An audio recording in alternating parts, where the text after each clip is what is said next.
తెలంగాణ ఆశా జ్యోతి 2 సార్లు అవకాశం వస్తే మంత్రి అంటే ఎట్లా ఉండాలనో దేశానికే చాటి చెప్పినటువంటి మన యువ నాయకులు మిత్రులు మన పార్టీ వర్కింగ్ ప్రెసిడెంట్ కేటీఆర్ గారు, అదేవిధంగా పెద్దలు మాజీ మంత్రివర్యులు ఎల్రమణ గారు, మాజీ మంత్రివర్యులు రాజేశం గౌడ్ గారు,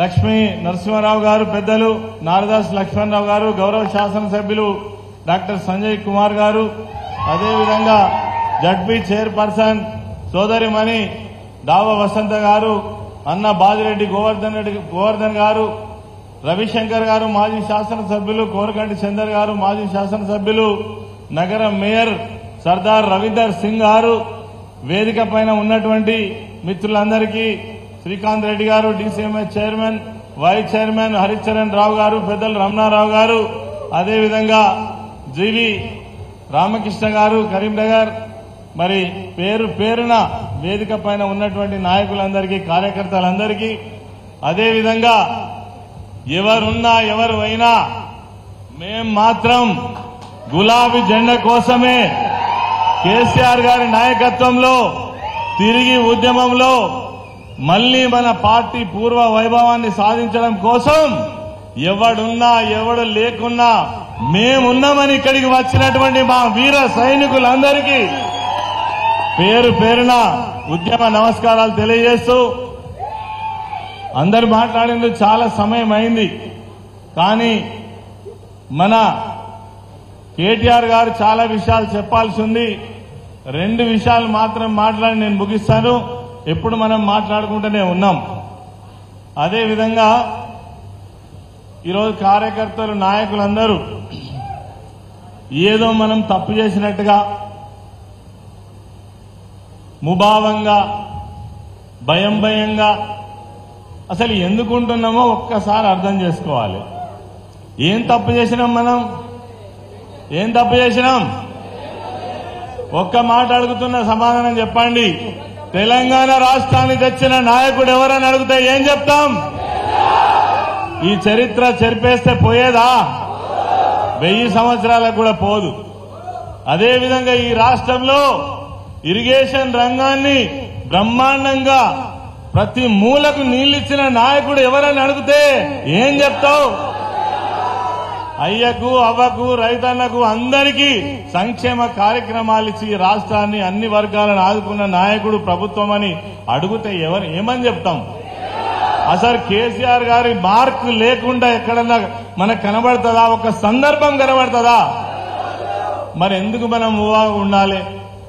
మనమా తప్పు చేసింది? వాగ్దానాలు చేసి దొంగ మాటలు చెప్పి అనేక అబద్దాలు చెప్పి అధికారంలోకి వచ్చినటువంటి కాంగ్రెస్ పార్టీ నాయకులు తల వంచుకోవాలనా మనమా? అందుకే ధైర్యంగా ఉండండి. ఎప్పుడు అధికారం శాశ్వతం కాదు. ఈనాటి ఓటమి రేపటి గెలుపుకు నాంది. ఖచ్చితంగా. ఎందుకనంటే నాకు తెలిసినంత వరకు నేను చాలా సంవత్సరాలుగా ప్రజాప్రతినిధిగా ఉన్నా. చిన్న కార్యకర్త నుంచి ఎదిగినటువంటి నాయకుల్ని చాలా ప్రభుత్వాలను కూడా చూసిన.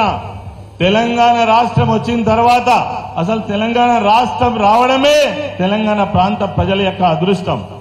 ఈ రాష్ట్రాన్ని 10 సంవత్సరాల పాటు అద్భుతంగా అభివృద్ధి చేసినటువంటి రాష్ట్రం ఈ దేశంలో ఎక్కడైనా ఉన్నది అంటే అది ఖచ్చితంగా తెలంగాణ రాష్ట్రం అని మాత్రం తప్పక చెప్పచ్చు. ఇది మన కళ్ల ముందట కనబడుతున్న నిజాలు. అసలు ఎన్ని కార్యక్రమాలు, ఎన్ని సంక్షేమ కార్యక్రమాల ద్వారా ప్రజలను మనం తట్టగలిగినాం, ప్రజలను ఆదుకోగలిగినాం. ఇవన్నీ తుడిచేస్తే పోతాయా?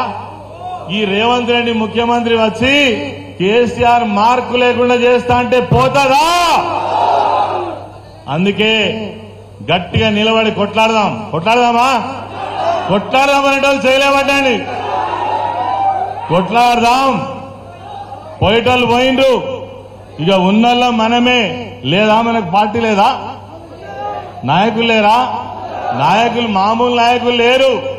కేసీఆర్ గారు దేశమే గర్వించదగ్గ బిడ్డ. తెలంగాణ రాష్ట్రాన్ని తెచ్చిన బిడ్డ కేసీఆర్ గారు. ఇక డైనమిక్ లీడర్ కేటీఆర్ గారు. మనకు లక్షల మంది నాయకులు, కార్యకర్తలు, ప్రజాప్రతినిధులు. అసలు దేశంలో ఎవరికన్నా ఒక జిల్లా కేంద్రంలో బ్రహ్మాండమైన కార్యాలయం ఉన్న పార్టీని ఈ దేశంలో చూపిస్తారా? చూడుకోండి, జగిత్యాల జిల్లాలో మన పార్టీ ఆఫీస్ ఎట్లుంటుందో.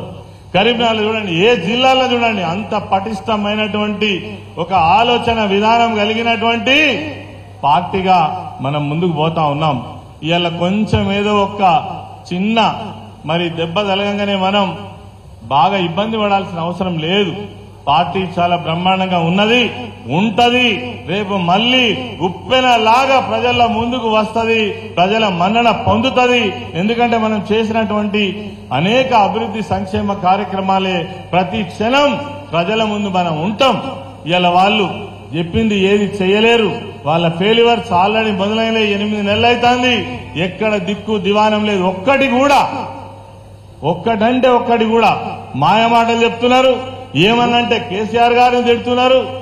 గత ప్రభుత్వాన్ని నిందించే ప్రయత్నం చేస్తున్నారు తప్ప వాళ్ళు ప్రజలకేదో చేద్దామనేటువంటి ప్రయత్నం మాత్రం ఎక్కడ లేదు. ఏదైతే మనం ఉన్నటువంటి ఈ నిశ్శబ్దం ఏదైతే ఉందో బ్రహ్మాండమైనటువంటి విప్లవాన్ని సృష్టించది. కాబట్టి నాయకులు, కార్యకర్తలు, ఇప్పుడే సంజయ్ గారు చెప్పిన ఎమ్మెల్యే గారు మనకున్న ఏకైక ఎమ్మెల్యే ఇప్పుడు జగిత్యాల జిల్లాకు ఎక్కడ కష్టం వచ్చినా ఎక్కడ ఎవరికి ఇబ్బంది వచ్చినా ఏ కార్యకర్తకు చిన్న ఇబ్బంది జరిగినా మేమంతా లేమా? ఒక్క ఫోన్ కాల్ తోటి ఉలిక్కి పడి ముందరుంటామని ఖచ్చితంగా నేను చెప్తా ఉన్నాను. మన వెనుక పార్టీ ఉన్నది. కాబట్టి ఎవరు కూడా అదరాల్సిన పని లేదు, బెదరాల్సిన పని లేదు. మీరు ఇక నుంచి ముభావంగా ఉండద్దు, చాలా ధైర్యంగా ఉండాలి. అరే మేము ఏం తక్కువ చేసినాం, నీ ముఖానికి నువ్వేమైనా చేయగలిగినావా అనే స్థాయిలో ఉండాలి.